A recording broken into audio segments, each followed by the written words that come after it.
Welcome to Michigan Reimagined, presented by T.A. Forsberg and Wagoner Financial. And here's your host, Chris Buck. Grand Rapids, Michigan has dozens of high-quality breweries, but Brewery Nyx does things quite a bit differently. Here to discuss the vision of Brewery Nyx and how it's going is the founder, Ms. Jessica Stricklen. Welcome to the show, Jess. Hi, Chris. Thanks for having me. Absolutely. So start by sharing how you got involved in the business of libations, which is kind of one of my hobbies. Yeah, so I moved to Oregon several years ago. I was heading out there with my husband for going to grad school, and we were born and raised in Michigan, and I was in Grand Rapids working in the bicycle industry, and I was in the an accounting position. I was the controller. And when we were moving out to Oregon, it's like, oh, well, we can, what do I want to do? Every business needs an accountant. So what industry sounds like fun? And I did a little bit of research out there and saw that we were moving right into the heart of wine country. And so I kind of honed in on that industry and started looking for accounting jobs at wineries. And I ended up getting hired for a controller position of a luxury startup winery. And they helped move me out there, and I helped get them opened up and running for a while. I had a baby after a couple of years, and then decided to do some consulting for small private wine labels. And then when I was ready to go back to work, we'll say, I was recruited to a prestigious craft winery out there as their CFO. Fantastic. Okay, so you're always kind of on the money side. Which is interesting because, I've paid a lot of attention to some small and medium-sized businesses, and in a lot of cases, you have a CEO and then you have a COO and the CFO. And I always kind of prided myself as more of the chief operating officer guy, if not maybe a CEO.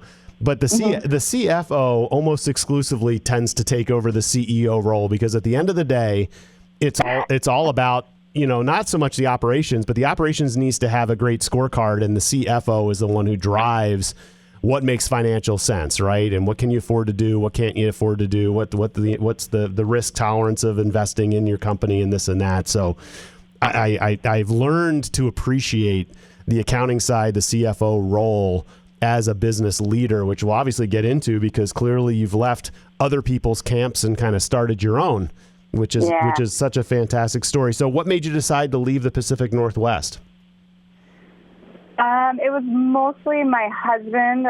He got an internship locally after he finished grad school, and so we kind of had to come back. Oh, okay. Grand Rapids isn't too tough to take. Yeah, well, and we both grew up here. Our families are here. It was a challenge having a baby on the other side of the country when all of our family was here. So that was a strategic move. It was definitely hard to say goodbye to my team back in Oregon that I was working with, though. Right. And so you made it back here, and you decide, obviously now you've got new opportunities, and you were steeped in the wine industry, and Michigan's got a pretty robust wine industry, but you've decided on beer. So talk to me a little bit about what drove that decision. Yeah. So the wine industry is very robust, as you say, more in like Traverse City and Leelanau area, so farther up north. Yep. And when we were coming to, and I know there's some on the lakeshore too, but the wine industry that I'm aware of is more like Traverse City area.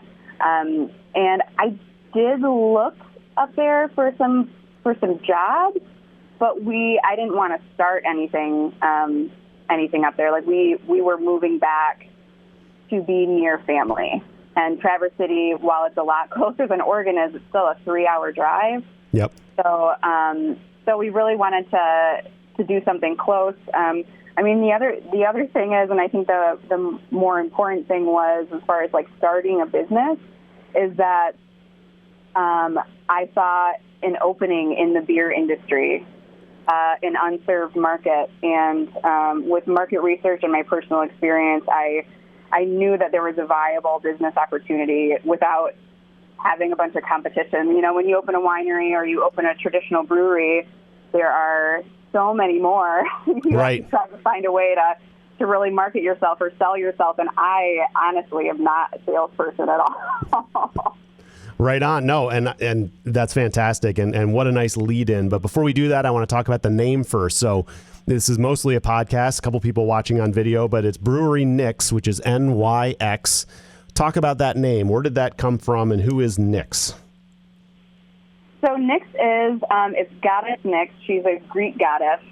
She's one of the earlier like creator goddesses or creator deities. One of the most powerful and very feared deities, and she's the goddess of darkness and chaos, and death. I think is in there too. I came across her name, and I thought that would be a fun play on the word Nyx, meaning without, because of the way that we brew our beer, but which I guess we'll get into yes, later. Yes, we will. But, yep. Yep. But I looked into her and like, you know, who she was and learned these things about her and was like, oh, that's probably not a great mascot for our company.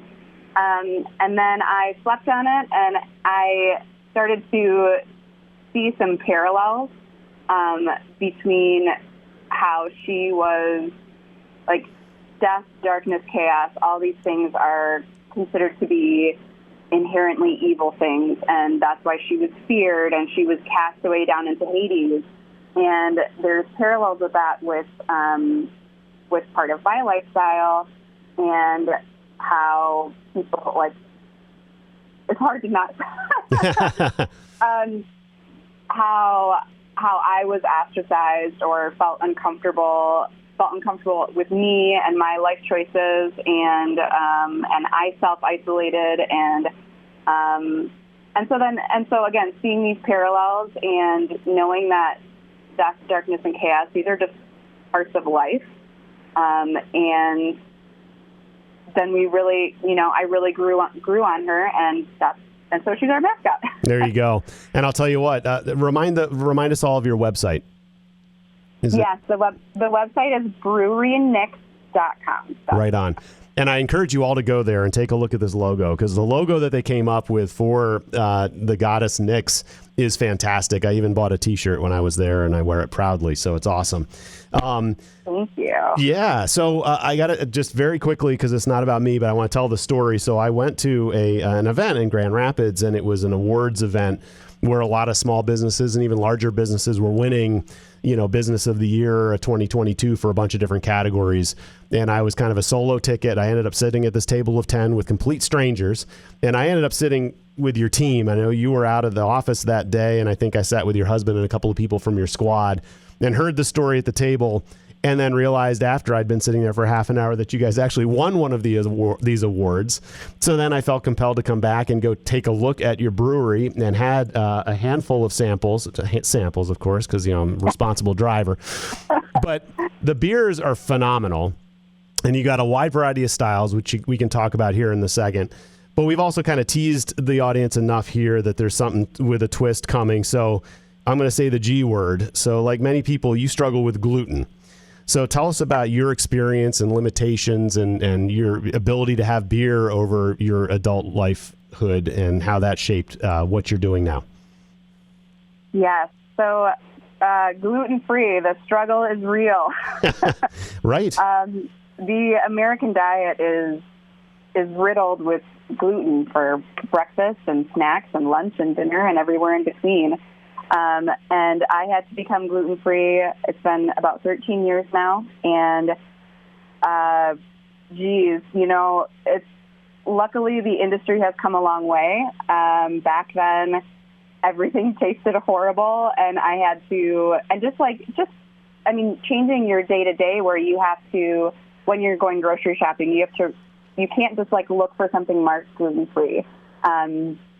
Especially back then, you had to read the labels and also understand all the different things that contain gluten. It's not just wheat, barley, and rye. It's malt extract and caramel coloring and like these things that you wouldn't even think of may contain gluten. And so you need to be careful with that. And then, and personally, I also can't have corn, which made it that much worse because a lot of people who go gluten-free can really easily switch to corn. Oh, I'll have corn tortillas or cornbread or corn-based whatever, and I can't do that either. So, and that's corn also has all of those other words that are their corn. It's food derived from that. So, and this is the same thing with gluten: maltodextrin, dextrose, dextrin, glucose. All these things have these hidden allergens for me. So that was, and also the going out to restaurants.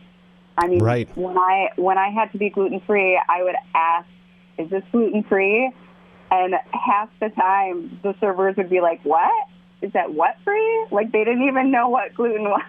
Right. And they can't be wrong. I mean, this day and age, you know, there's a significant amount of for certainly with people with allergies and these gluten intolerances, they got to know, right? I mean, when I was serving at restaurants when I was a teenager, it didn't seem like this really played in. But now when you ask that question, you got to really know the answer. Right. And it's gotten so much better. But I still get I still get some really funny responses when I ask what their gluten-free options are, and they come back at me with something that I know for sure is like made of 100% wheat, and I'm just like, oh God. Well, you talked about how far the industry's come, and we really need to get into that because I know about 10 years ago I had a buddy who went gluten-free and had a gluten-free beer that he, got at this one restaurant. And I'm like, how is that? And he said, it's terrible. And I had a sip and he's like, it's the closest thing I can get. And so I just deal with it. But what I had at your place, now, just to be clear, everything at Brewery Nyx is gluten-free, correct? Correct. We are a dedicated gluten-free facility. Which is no joke. I mean, that takes... Clearly, that's a very strictly regulated thing. And as the owner who has, the gluten intolerance, it matters to you, certainly, for that not to be a shortcut or it's kind of almost there, right? I mean, it is right. And you test so what kinds of grains can you use in instead of what traditional breweries use? What are your solutions to that? So there are plenty of gluten-free grains out there, but the challenge is finding the ones that, first of all, that you can get malted, because in order to get all the beer flavors, you need grain that is malted for color and taste and whatnot. So there's that, and then also access to the sugars in the grain, which is what you're cooking out of the grains when you brew beer, and then that those sugars is what converts into alcohol when you ferment it. So which all of these things are very challenging. I mean, the reason that the beer industry is all wheat, barley, and rye is because part of it is it's really easy to get that conversion. It's really easy to pull those sugars out and turn it into alcohol. So what we do here, we are using some ancient grains like millet and buckwheat. We use oats in some of our beers. It's usually just the darker stout. And then we also use rice. And all of our beers have millet and rice in them. And then some of them have like buckwheat and oats. Okay. And so these recipes, right? So you're doing it really, really well. I'm a walking testimonial for the quality of your beers. It's not just a good gluten-free beer. These are great beers in their own right. Who is your brewmaster? How did you find him? How close were you in helping develop the recipe? I mean, how did he get into this wheelhouse and figure this all out? So Nicholas Lavelle, he was leaving Founders. He has over a decade of brewing experience. He was at Bell's for 4 years, Founders for 4 years, and then some other smaller breweries before then. And he was leaving Founders and was he was about to switch industries. He was just kind of burned out. And he happens to be a family friend. He's like a friend of my husband's cousin. Okay. And so I had never spoken with him before. I'm sure my husband ran into him every once in a while, but my husband was the one who was like, "Hey, why don't you see what Nick's up to?" And so I reached out to him, introduced myself, explained what the project was, and it reinvigorated him, or basically, instead of leaving the industry, he decided to take on this venture. It's exciting, it's new, it's not brewing the same stuff over and over and over again.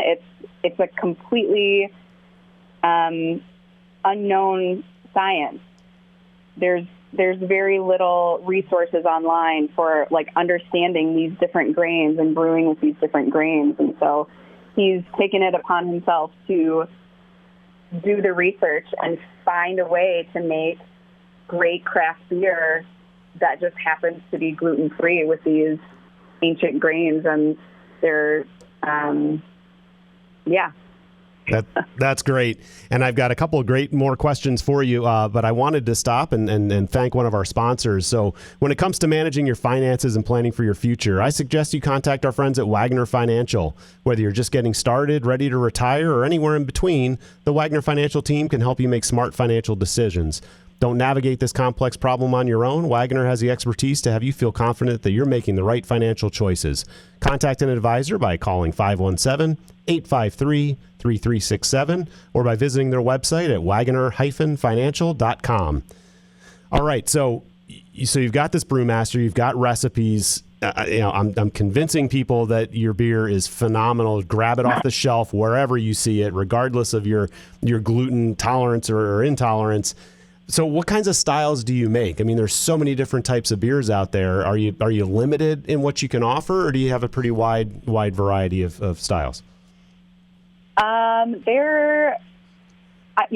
Unfortunately, I don't know a whole lot about different beer styles because when I was drinking regular beer, my only options were Founders and Bells, right? Like craft beer around this area.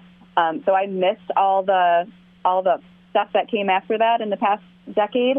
But we have, as far as I know, we have everything across the board. We've got lagers, blonde, like our mainstays are blonde, double IPA and a stout. We have imperial stout. We have ambers. We've got fruited ales. We're working on a sour. And we've got some fun summer things coming up. So that's awesome. We can make all of the beer style. Like we're still using grain. We're still using malted grain. So as long as it's that kind of like a traditional beer that's made from malted grain, they're using wheat, barley, and rye.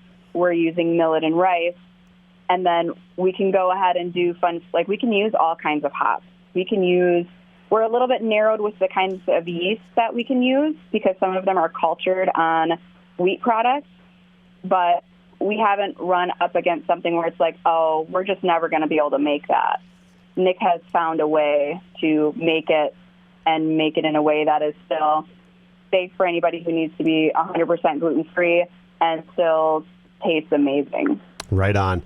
And so now where can people buy your beers? I know you have a tasting room. Can you maybe share where that's located? And then I looked at your website and you've got this fantastic page where it kind of talks about where you can buy your beers, but talk about that a little bit. Yeah, so we are the tasting room is located in Grand Rapids downtown. We're actually just a couple blocks south of Founders, but then kind of tucked around in this little cul-de-sac. So you really need to pull it up on your map to find us. But we have easy highway access. So if you're traveling from out of town, we're like 2 minutes off of the highway.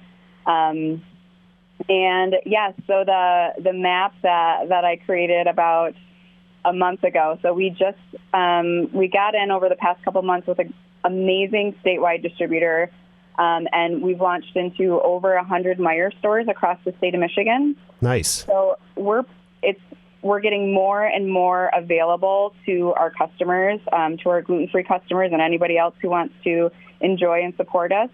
On our website, it's brewerynyx.com/beer finder. Okay. And that has an interactive map where you can zoom in and see all the points of where our retailers and restaurants and venues that carry our products. That's fantastic. And I had a conversation with one of your staff members that mentioned that if you're going to drink Brewery Nyx beers in a restaurant or a bar, you're most likely going to get it canned as opposed to kegged. And Yep. a lot of that is because you can't tap a gluten-free beer on the heels of a gluten-full beer. The sterilization process, and I mean, there's even if it's a parts per million level difference, you can't be truly gluten-free. So that tap needs to be always gluten-free if that were to be the case, which makes it a challenge. Is that true? Yes, they would. In order to make sure that to be guaranteed gluten-free, we're able to clean stainless steel parts, but when you're talking about tap lines, those are soft parts that would all need to be replaced if they were ever contaminated with gluten. And there's just too much liability there with people. Even if they have a dedicated line, I'm sure there will be some places coming up where we're confident and comfortable with their practices, but there's always a risk. I mean, there's always a risk going out to restaurants as a gluten-free person. Even if you order gluten-free and you ask about cross-contamination, sometimes you're still going to get glutened, which really sucks. So we're trying to keep our customers safe as safe as we can. Well, that's fantastic, and that's why you're running such a special place. It's such an amazing story. I really appreciate you being here. We've been talking to the founder of Brewery Nyx, Jessica Stricklen. Jess, I wish you all the prosperity and success ever, and I encourage everyone to go to brewerynyx.com. Thank you, Chris.